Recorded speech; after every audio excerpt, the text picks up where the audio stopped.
Hello everyone, আসসালামু আলাইকুম। Welcome to my official YouTube channel Silent Rider. আজকে আমি আপনাদেরকে দেখাবো আহ, মহাখালী ফ্লাইওভারের সৌন্দর্য। দেখেন, মহাখালী ফ্লাইওভারটা এর আগেও হয়তো বা আপনারা ফেসবুকে দেখতে পারেন। আপনার এর আগেও আমি আমার ফেসবুক পেজ থেকে অনেকবার আপলোড করেছি। আর আজকে দেখতেছেন আপনারা ইউটিউবে। দেখেন এই ফ্লাইওভারটি কত সুন্দর লাগে, যদিও এখন তেমন একটা আলো নাই, তবে আলো থাকলে কিন্তু আসলে অনেক সুন্দর লাগে। আর এটি হচ্ছে জাহাঙ্গীর গেট থেকে আসলে আমি শুরু করছি। জাহাঙ্গীর গেট থেকে তারপরে এই মহাখালী ফ্লাইওভার পার হয়ে সৈনিক ক্লাব থেকে আপনার নেভি হেডকোয়ার্টার পার হয়ে তারপরে আমি যাব হচ্ছে ইসিবি ফ্লাইওভার পার হয়ে ইসিবি চত্বর।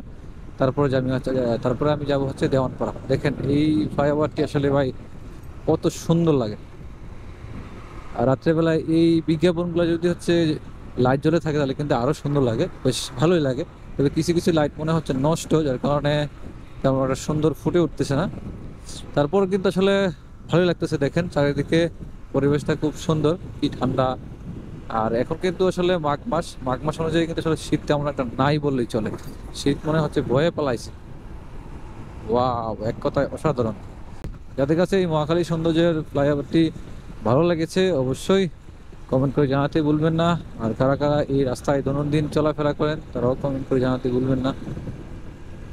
আর আরেকটু সামনে গেলে কিন্তু আসলে বনানী সৈনিক ক্লাব। আমি যাবো হচ্ছে দেওয়ানপুর। আমি ক্যান্টনমেন্টের ভিতর দিয়ে না গিয়ে আমি কিন্তু যাচ্ছি এই রাস্তাটা দিয়ে, কারণ আমার অনেকদিন যাবত ব্লগ করা হয় না। তো সেই কারণেই কিন্তু আমি আসলে যাচ্ছি এই রাস্তাটা দিয়ে। তো রাস্তা যেতে যেতে আপনাদের সাথে সম্পূর্ণ সব কিছু শেয়ার করব। ভালো লাগলে অবশ্যই আমার ইউটিউব চ্যানেলটিতে সাবস্ক্রাইব করতে ভুলবেন না।